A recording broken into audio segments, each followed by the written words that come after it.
I've helped hundreds of people become a lot more confident, more successful, make a lot more money, achieve their goals, but there's one person I always struggled to help: myself. Throughout my career as a martial arts teacher who used to combine martial arts philosophy with personal development, I talk a lot about the metaphysical, the hidden, the energy that shapes our reality, and the way that we inspire and inform our realities through our thinking. You can call me a hypocrite, and many times I do feel like an imposter because I've taught these principles to so many people, yet this inner doubt, this doubting voice inside of me has always had the upper hand. This is bullshit, it's not real. And if you too have that voice, that doubting voice, despite you feeling this pull of your intuition towards diving deeper into the aspect of mastering energy, mastering thought, because to a certain degree you know that it's the one thing defining our realities or life experience, but you still haven't prioritized that yet fully, I think it would be healthy for both of us to have this conversation together. It's very uncomfortable for me to talk about this because to the core, to my core, I know that all of this is real. I know, and I have proof that every single time I shifted my thinking, my energy, I chose a different identity, an identity of power, of certainty, an identity of whatever happens, happens. I know how to handle this. I always got better results. But that voice just kept creeping in and saying, come on, it's just a fluke.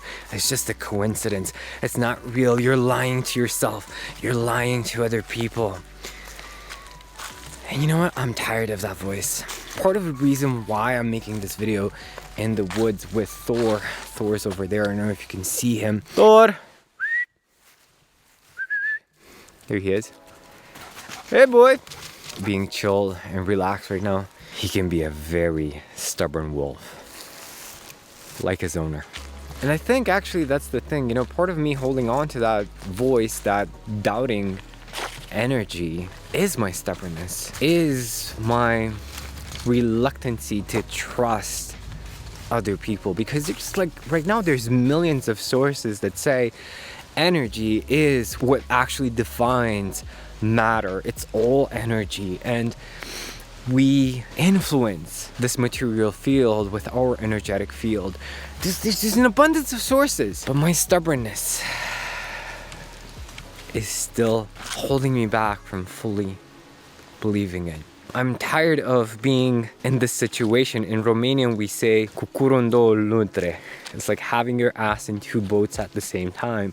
What happens, right? The boats move and you fall into the water. Let me give you an example. I started playing around with reality transurfing. I found out about this series of techniques, series of philosophies. I found out about it a year ago, but like the terminology in it was, to me, felt so stupid. Like, oh, pendulums. Why are you using a pendulum to describe an energetic phenomenon? And it took me a year to kind of let go of all of these judgments and finally get the books, start diving deeper into these philosophies and really getting a better understanding of it. I woke up every morning, read a bit of the books, took some notes, and then did my best to apply what I was learning from these books. And guess what happened? I got out of a long sales slump. So the proof is there. I wrote it in my notes. I am 100% sold. But the fact that I'm still talking about it, it means that I'm not 100% sold. Here are the solutions that I'm thinking about.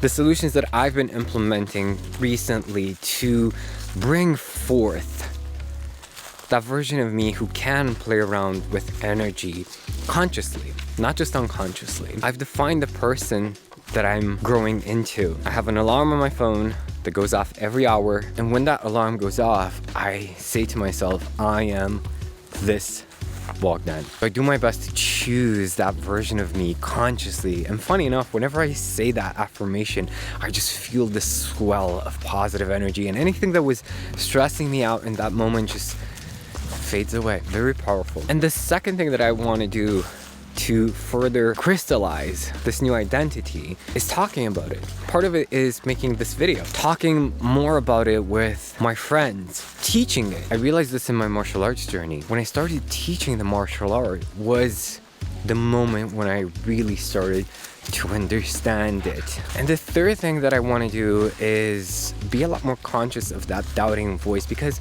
now speaking with you, I realize this idea. If this doubting voice is saying the only thing that is real is the thing that you can touch, like this tree, for example, then how is that voice inside of my head real? Why does that voice feel so real when it's clearly just an energetic expression of thought? So that's the thing. That voice inside of my head that I cannot touch says that the only things that are real are the material ones, but in and of itself is not material. That voice doesn't realize it's contradicting itself. I didn't realize it was contradicting itself. Whoa, this is so cool. I think I cracked it.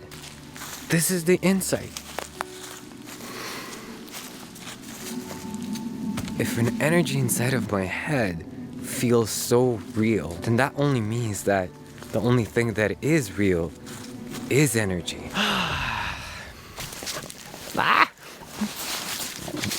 Oh, not my fingers. Who's the good boy?